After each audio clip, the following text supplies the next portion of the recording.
independence, sovereignty, and territorial integrity, the use of force will only remain a last resort.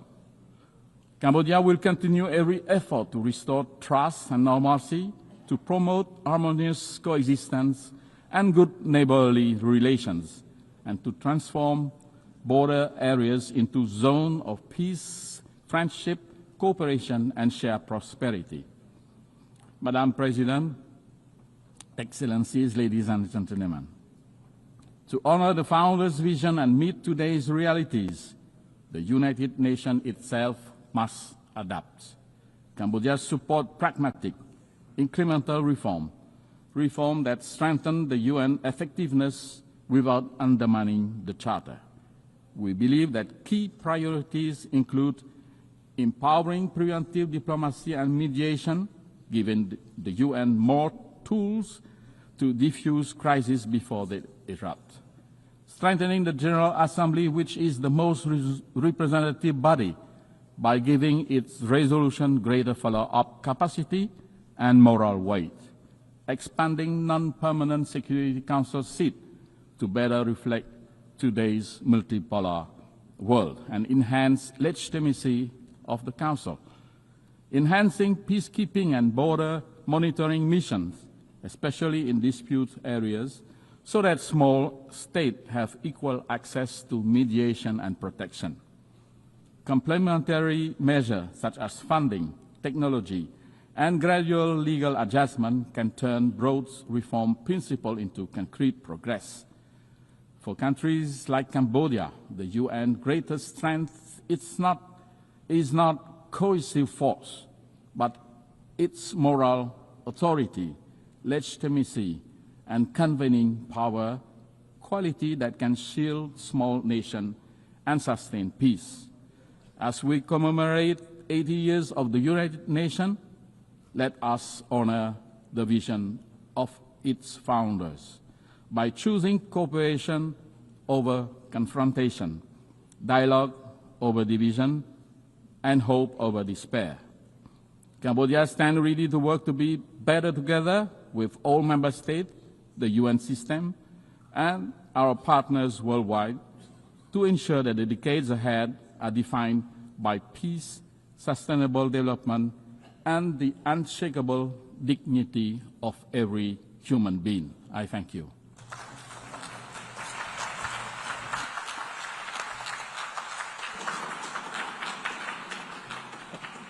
I thank the Deputy Prime Minister, Minister for Foreign Affairs and International Cooperation of Cambodia. I now give the floor to His Excellency Sergei Lavrov, Minister for Foreign Affairs of the Russian Federation.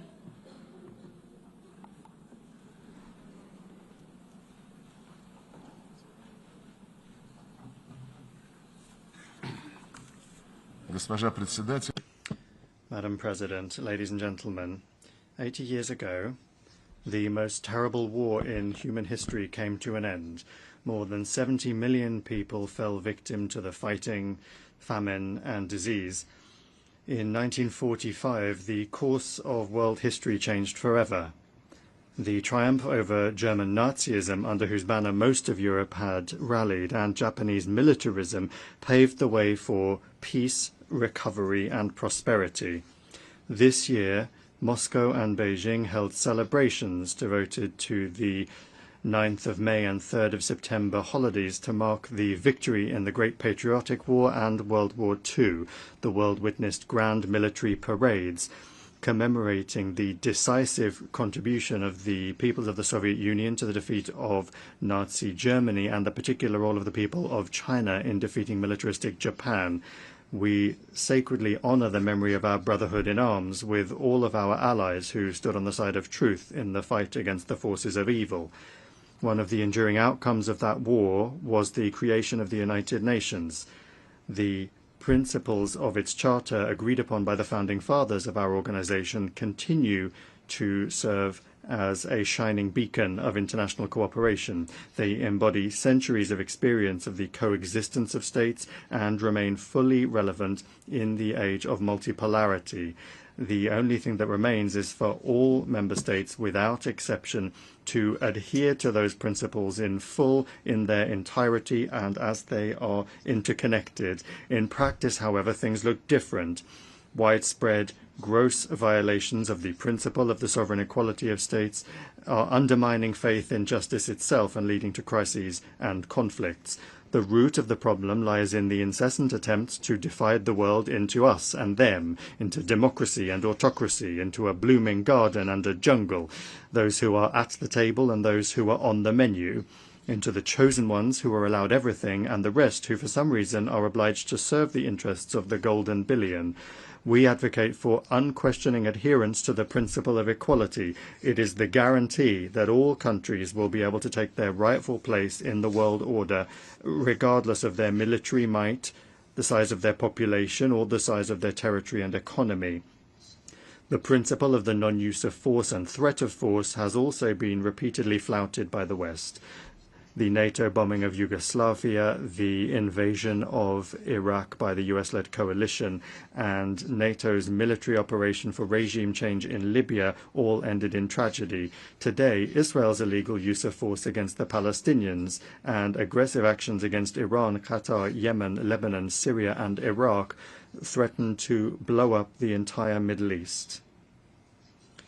Russia firmly condemned the attack by Hamas militants on Israeli civilians on the 7th of October 2023. However, there is no justification for the brutal killings of the civilian population of Palestine or for terrorist attacks.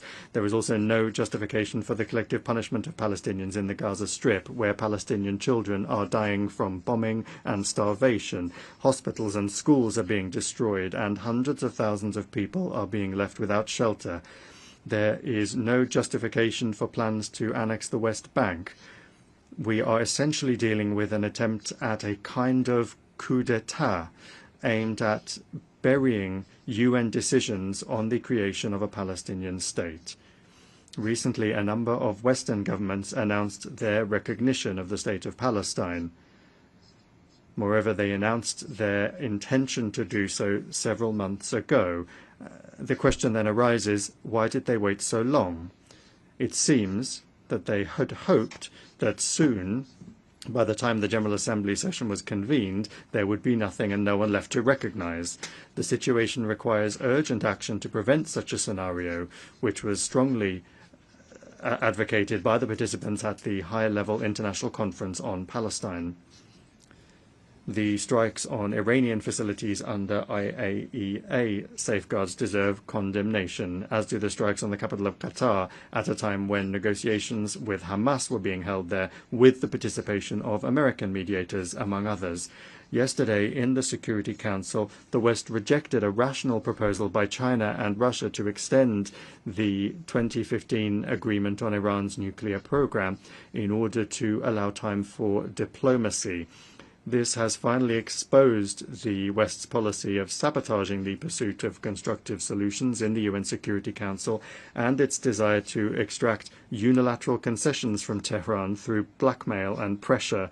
We consider such a policy to be unacceptable and consider all manipulations to restore anti-Iranian UN sanctions as well as the sanctions themselves to be illegal. The West is not accustomed to observing the principle of non-interference in internal affairs.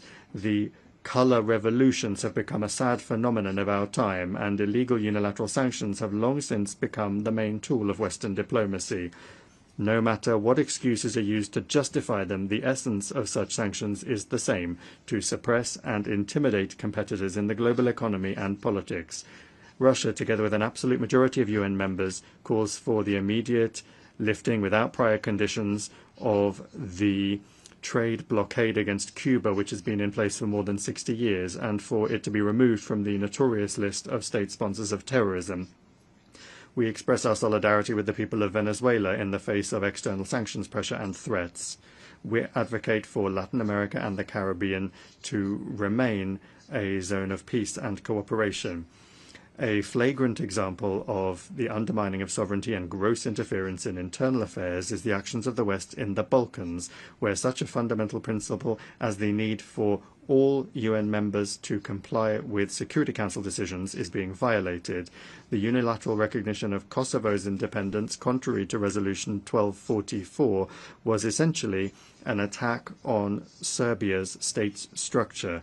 Now the West has set a course for the collapse of the statehood of Bosnia and Herzegovina by sabotaging the Dayton peace agreement. In both Kosovo and Bosnia, an attack has been launched on the vital interests of the Serbian people, including the ancestral rights of Serbian Orthodoxy. Similarly, the Kiev regime, which seized power as a result of an anti-constitutional coup organized by the West in 2014, has set a course for the elimination of the canonical Ukrainian Orthodox Church and the legislative eradication of the Russian language in all spheres, in education, culture, and the media. Ukraine is the only country in the world that has legislatively banned the use of the native language of almost half of its population.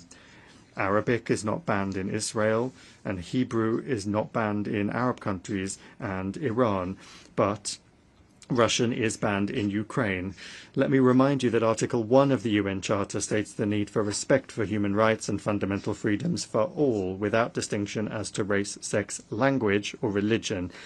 Europe remains silent on this issue, obsessed as it is with the utopian goal of inflicting a strategic defeat on Russia. To this end, the Ukrainian regime is permitted to do anything, including terrorist attacks against politicians and journalists, torture, extrajudicial executions, indiscriminate bombings of civilian targets, and reckless sabotage of nuclear power plants. As President Vladimir Putin has repeatedly emphasized, Russia has been and remains open to negotiations on eliminating the root causes of the conflict. Russia's security and its vital interests must be reliably guaranteed. The rights of Russians and Russian-speaking people in the territories that remain under the control of the Kiev regime must be restored in full. On this basis, we are ready to discuss security guarantees for Ukraine. So far, neither Kiev nor its European sponsors seem to realize the gravity of the situation or to be willing to negotiate honestly. The North Atlantic Alliance continues to expand right up to our borders, contrary to assurances given to Soviet leaders to advance not a single inch to the east. Contrary to the commitments made by NATO members at the OSCE to respect the principles of the indivisibility of security and not to strengthen their own security at the expense of others and not to strive for dominance, we repeatedly proposed that NATO capitals respect their commitments and agree on legally binding security guarantees. Our proposals in 2008 and the subsequent ones, including in December 2021, have been ignored and continue to be ignored to this day. Moreover, threats of the use of force against Russia are increasingly being made. Russia is being accused of almost planning to attack the North Atlantic Alliance and the European Union countries. President Putin has repeatedly debunked these provocations. Russia has never had and does not have any such intentions. However, any aggression against my country will be met with a decisive response. There should be no doubt about this among those in NATO and the EU who not only are telling their voters that war with Russia is inevitable and are forcing them to tighten their belts, but are also openly talking about preparations for an attack on our Kaliningrad Oblast and other Russian territories. We have some hopes for the continuation of the Russian-American dialogue, especially after the summit in Alaska. In the approaches of the current U.S. administration, we see a desire not only to contribute to ways to realistically resolve the Ukrainian crisis, but also a desire to develop pragmatic cooperation without adopting an ideological stance. Russia and the U.S. bear a special responsibility for the state of affairs in the world and for avoiding risks that could plunge humanity into a new war. The maintenance of strategic stability is the aim of a new initiative by the Russian Federation that was put forward by President Putin on the 22nd of September. It concerns Russia's readiness to adhere to the central quantitative limits of the New START treaty for 1 year after its expiry on the 5th of February 2026. This is upon the condition that the United States acts similarly and does not take steps that would violate the existing balance of deterrence capabilities. We believe that the implementation of our proposal would create the conditions necessary for avoiding a strategic arms race to maintain an acceptable level of predictability in the nuclear missile sphere and to improve the overall atmosphere in Russian and American relations. Colleagues, in December this year, we will mark the 65th anniversary of the adoption by the General Assembly of the Declaration on the Granting of Independence to Colonial Peoples and Countries. The decolonization process, with a leading role played by the Soviet Union, was a direct consequence of the realization of the right of nations to self-determination.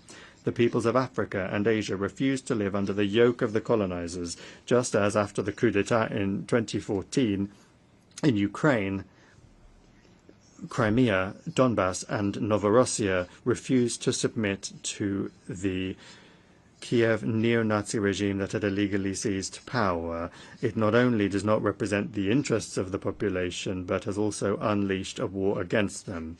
In both cases, the principle enshrined in the 1776 Declaration of Independence and subsequently reaffirmed by many American presidents was put into practice. The following principle: governments derive their just powers from the consent of the governed.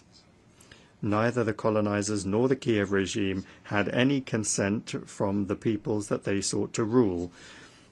This principle was also unanimously reaffirmed in the UN 1970 Declaration, which states explicitly that all must respect the territorial integrity of those countries whose governments represent the entire population living on the territory concerned. Today, Africa and the entire Global South are experiencing a new awakening, striving for complete independence, and the UN must not be indifferent to that. Last December, the General Assembly resolution entitled Eradicating Colonialism in All Its Forms and Manifestations was adopted. We call for the next step to be a decision to declare the 14th of December the International Day for the Elimination of Colonialism. We welcome the role of the Group of Friends in defense of the UN Charter in consolidating efforts to counter neo-colonial and other discriminatory practices against the global majority, and we invite all independent states to join the membership of that initiative and that group. The current balance of power in the world is radically different from that established 80 years ago. The decolonization process and other major upheavals have changed the political map of the planet. The global majority is loudly asserting its rights. The Shanghai Cooperation Organization and the BRICS play a special role as mechanisms for coordinating the interests of the countries of the Global South and East. The influence of the African Union, CELAC, and other regional associations is growing. These new realities have not yet been adequately reflected in our organization's institutional framework. The issue of Security Council reform is particularly important. Russia calls for its democratization exclusively through the expansion of the representation of Asia, Africa, and Latin America. We support the application of Brazil and India for permanent seats on the Council, while at the same time correcting the historical injustice towards Africa within the parameters that have been agreed by the countries of the continent themselves. Recently, Secretary General Antonio Guterres proposed a comprehensive reform of the UN. We are not opposed to an open discussion of this initiative. The guiding principle should be the UN's return to the fundamental principles enshrined in its charter, which the West for many years has been seeking to replace with its rules-based order. It's important that the work be carried out transparently, with the participation and consideration of the interests of all member states. We call on the Secretary-General and all Secretariat staff to strictly adhere to the principles of impartiality and equidistance in accordance with Article 100 of the Charter. Attempts at a palace coup in the Secretariat, its privatization by a small group of countries, must not be allowed. The composition of the Secretariat should reflect the new realities and ensure the fair representation of the countries of the global majority. We look forward to a constructive discussion of the organization's development at a special meeting of the Security Council, which Russia, as president, plans to organize on United Nations Day on the 24th of October. UN reform is only a part of the complex task of transforming the entire system of global governance, including the genuine democratization of the IMF, the World Bank and the WTO, commensurate with the weight and role of the global South and East in the world economy, trade and finance. Discussions of global reforms cannot ignore the fact that the international security situation today is deteriorating. I have already spoken about the reasons for this, and I'll repeat that the main one is the desire to maintain hegemony through military force. More and more countries and regions are becoming involved in confrontational schemes. NATO is finding itself cramped in Europe and is penetrating into the Pacific Ocean, the South China Sea and the Taiwan Strait, undermining the universal mechanisms of ASEAN and creating threats not only for China and Russia but also for other countries that are located in the region. This new stage of expansion is justified by NATO leadership with the slogan of the indivisibility of Euro-Atlantic and Indo-Pacific security, and they're trying to use this slogan to surround the whole of Eurasia with a military ring. Russia and its like-minded partners are offering a constructive alternative to this dangerous course, to build in Eurasia an architecture of equal and indivisible security, not just for NATO members and their allies, but for all countries and associations on the continent without exception, including the SCO, the CIS, ASEAN, the EAEU, CSTO, the Gulf Cooperation Council and others. To this end, Belarus and Russia, as partners in the Union State, are proposing the development of a Eurasian Charter of Diversity and Multipolarity in the 21st century. A truly continent-wide process is unavoidable after the West's behavior has rendered the Euro